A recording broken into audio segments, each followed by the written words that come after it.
informasi lain, pemirsa, Kementerian Kesehatan mengeluarkan instruksi kepada seluruh apotek di Indonesia agar tidak menjual obat dalam bentuk cair menyusul meluasnya kasus gangguan ginjal misterius akut yang menyerang anak-anak.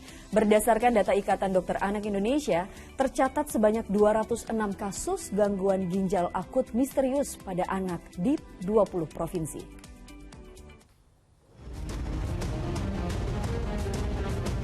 Kementerian Kesehatan mengeluarkan instruksi bagi seluruh dokter maupun tenaga kesehatan, layanan kesehatan, serta apotek untuk sementara waktu tidak meresepkan obat-obatan cair ataupun sirup kepada masyarakat. Hal ini menjadi kewaspadaan di tengah melonjaknya kasus gagal ginjal misterius akut pada anak.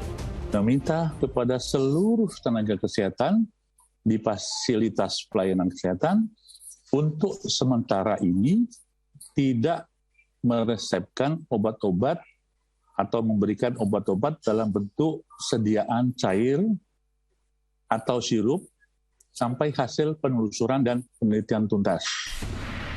Kementerian Kesehatan juga mengungkapkan penyakit gagal ginjal akut misterius pada anak tidak ada kaitannya dengan vaksinasi maupun infeksi COVID-19.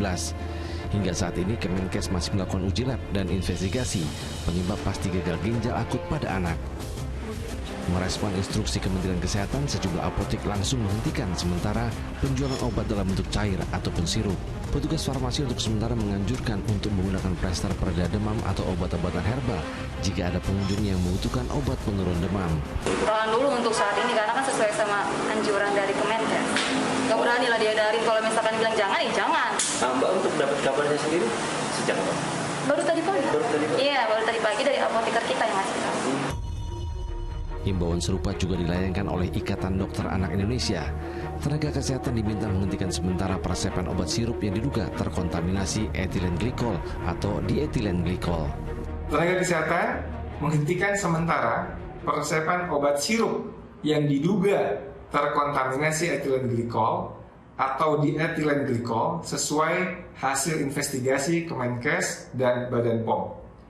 Kedua, bila memerlukan obat sirup khusus, misalnya obat anti epilepsi atau lainnya yang tidak dapat diganti sediaan lain, harap konsultasikan dengan dokter spesialis anak atau konsultan anak.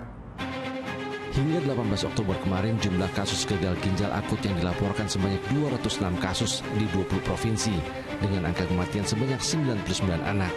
Jumlah kasus terbanyak ada di Provinsi DKI Jakarta, Jawa Barat, dan Jawa Timur. Di Medan, Sumatera Utara, 6 dari 7 anak yang dirawat di Rumah Sakit Umum Pusat Haji Adam Malik meninggal dunia diduga akibat gagal ginjal akut.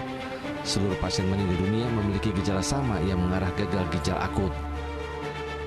Sementara itu, 13 anak yang dirawat di Rumah Sakit Sarjito Sleman, Yogyakarta diduga menderita gagal ginjal akut misterius.